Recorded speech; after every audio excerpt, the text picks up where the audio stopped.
Nick, what did it mean to you to be back in that starting lineup? Personally for me, it's like I said last week.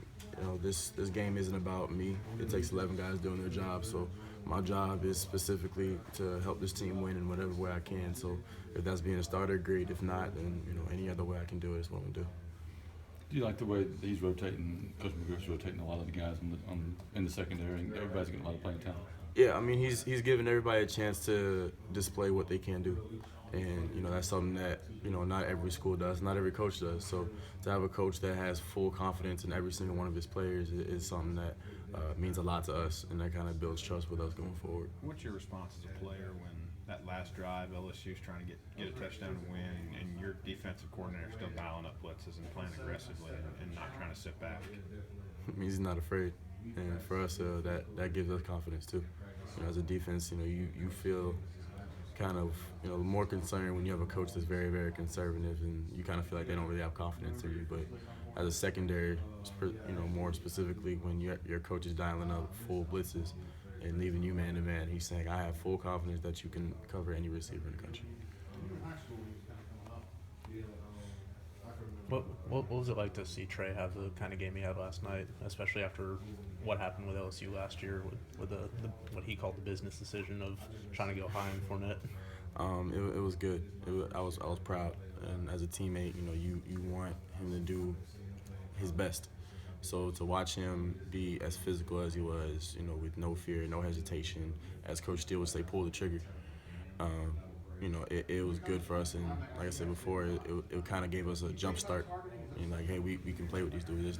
There's no fear, there's no hesitation, and we can compete with these guys. How happy was he after that game? Overjoyed. It was indescribable.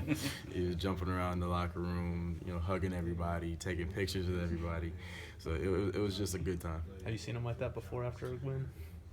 I can't say I have. I've never seen him that ecstatic before. This week, obviously a lower level team. What do you guys have to do to maintain focus after coming off three top 25 teams in the first 4 weeks? Prepare better. A lot of people, I think, kind of overlook games. They may not be top 25, but they're still Division I. They're still a very good team. So for us, we have to continue to prepare and prepare better. Find the things that we've done wrong and correct those. It's not about top 25 rankings. It's about us and our development as players and coaches and as a team as a whole. So for us, it's just getting better every day. How would you say that you guys feel, especially you personally, after playing a team like LSU, it's such a physical game? For us, it's kind of a gauge to see where we are physically as a defense and even mentally. Just stepping on that field with obviously Leonard Fournette, and they're very, very big in size, obviously very physical. So for us to play as well as we did as a defense, it kind of gives us a good gauge going forward. Like, hey, we can play that kind of game. I kind of meant, like, how do you feel today? Like, are you feeling pretty sore? I mean, how's the rest of the guys doing? Definitely sore. Definitely a little tight, but it's a good feeling. It's a good tight feeling. So I'm a little sore, and a lot of us are definitely a little sore, but we're sore in the best way possible. Some of y'all take today off and maybe be ready to go Tuesday? No, not really. We still had practice. All of us still out there, still flying around. So maybe the soreness hasn't fully set in for us yet. Carl always has an impact when he's out there, but to actually see him get a couple sacks, especially that big one late in the game, what would that mean for you guys just as a defense? Carl is a very high energy, high octane guy. So he's a vocal leader on this defense. So for him to step up in a major way for us was, I guess, clutch is the best way to describe it. He's that kind of guy that, if they throw the ball 20 times, he wants 20 sacks. So, to see him get after the quarterback really all night, it was huge for us as a secondary. It helped us, shut them down. What was it like making that adjustment to LSU?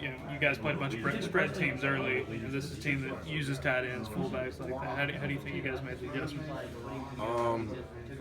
For us, it was really just listening to the game plan. Coach Steele going into the week, he told us going forward, like, hey, look, this team's nothing but tight ends. They'll run the ball down your throat all night long. So this is how we're going to do it. And we just kind of listened to his tutelage, and we took every single piece of advice he gave us to heart. So.